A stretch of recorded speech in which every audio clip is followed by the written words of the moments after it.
Friends, I'm Sunil Pandita, your science teacher, and I hope you all will be fine. Last class में हमने पढ़ा था Newton's second law of motion. Today we will discuss Newton's third law of motion. What does it says? Newton's third law of motion.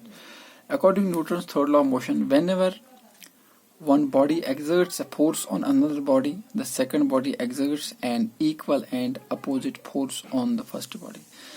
जब कभी भी कोई एक body किसी दूसरी बॉडी पर कोई certain amount of force exert करती है तो दूसरी वाली बॉडी जो होती है it will exert an equal and opposite force on the first body. जब दूसरी वाली बॉडी होगी वो भी फर्स्ट बॉडी पर उतना ही फोर्स मगर अपोजिट डायरेक्शन में एक्सर्ट करेगी. ठीक है. दूसरे मायने में इन अदर वर्ड्स हम ये भी कह सकते हैं to every action there is an equal and opposite reaction. हर एक्शन का कोई ना कोई अपोजिट रिएक्शन होता है. जैसा कि आप ऐसे भी सुनते ही हो for every action there is an equal and opposite reaction. Example के तौर पर अगर हम दो बॉडीज लेते हैं, this is body A and this is B. हम कहते हैं, चलो हम मानते हैं this is the first body and B is the second body. जो ए है, मान लीजिए ये कोई फोर्स एक्सर्ट करती है बी पर, which we consider here it is the second body. तो सेकंड बॉडी बी जो है वो भी इस पर उतना ही फोर्स एक्सर्ट करेगी. तो यही है Newton's third law of motion. For every action there is an equal and opposite reaction. ए जो है इस एक एक्शन कर रहा है मान ले, और इसको इसके बदले में एक रिएक्शन मिल रहा है. ठीक है. यहाँ पर क्या है, ए एक फोर्स एक्सर्ट कर रहा है बी के ऊपर, तो बी के बदले में कर रहा है बी उतना ही फोर्स ए पे एक्सर्ट करता है. इसकी बहुत सारी एग्जाम्पल्स भी हैं. इस पे बहुत सारे एग्जाम्पल्स हैं.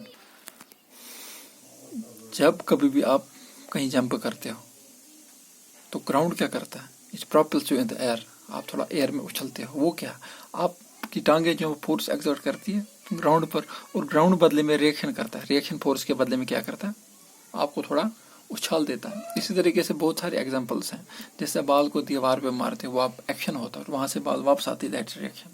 या ऐसी एक और एग्जांपल है, आपने देखा होगा जब आग बुझाने के लिए जाते हैं वो फायरमैन जो आग बुझाते हैं उनके पास एक पाइप होती है. वो क्या करते हैं, उस पाइप से आग पर पानी फेंकते हैं.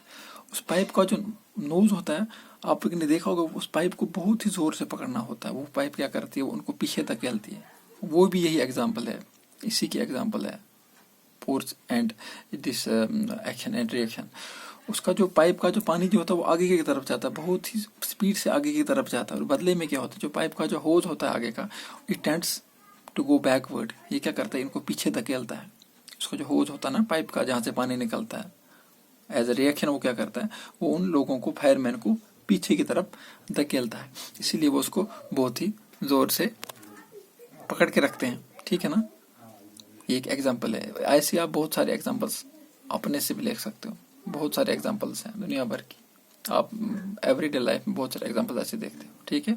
तो इन शॉर्ट क्या है, Newton third law of motion क्या बोलता है, it according to Newton third law of motion for every action there is an equal and opposite reaction. या आप ये याद रखें, whenever a body exerts a force on another body, the second body will exert equal and opposite force on the first. जब कभी भी कोई body किसी दूसरी बॉडी पर कोई फोर्स एक्सर्ट करेगी तो दूसरी बॉडी जो है वो भी पहली वाली बॉडी पर उतना ही अमाउंट ऑफ फोर्स एक्सर्ट करेगी, but that will be in opposite direction. Newton's third law of motion के बाद हमारा एक नया टॉपिक है, concept of inertia and it's relation with mass.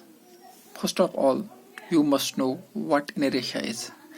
Inertia क्या होता है, ये हर किसी बॉडी की एक प्रॉपर्टी होती है which registers the body to remain in the state of rest or in motion.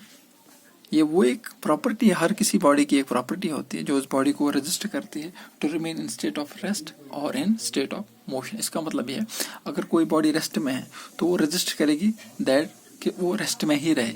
ऐसे अगर कोई बॉडी मोशन में है तो रजिस्टर करती है कि वो मोशन में ही रहे. जैसे उसकी स्टेट होगी वो उसी स्टेट में रहना पसंद करती है, अनलेस कोई फोर्स उस पर एक्सर्ट ना हो या कोई फोर्स उस पर एक्ट ना करे. ठीक है. इसी प्रॉपर्टी को बोलते हैं इनरेशिया। कौन सी property? The property of a body which resists it in the state of rest और in the state of motion, जिसमें भी वो हो, उसी को क्या कहते हैं? इनरेशिया। किसी भी बॉडी का इनरेशिया जो है वो उसके मास पर डिपेंड रहता है, इस पे उसके वजन पर डिपेंड रहता है। या हम ऐसा कह सकते हैं inertia of a body is directly proportional to its mass. जितना ज़्यादा बॉडी का मास होगा उतना ही ज़्यादा उस बॉडी का इनरेशिया भी होगा। जिस बॉडी का ज़्यादा मास होगा उसका ज़्यादा इनरेशिया होगा। जितना ज़्यादा मास उतना ज़्यादा इनरेशिया। बॉडी का जितना कम मास उतना कम inertia. If you compare two bodies और आपको बताया जाए कि पूछा जाए कि इनमें से इनरेशिया ज़्यादा किसका है, the body having lesser mass और body having higher mass, you have to remember that a body which has higher mass will have higher amount of inertia and the body which have lesser mass will have less inertia। ठीक है, once again हम इसको फिर से repeat करते हैं इसी चीज़ को, Newton's third law of motion and concept of inertia and relation with mass।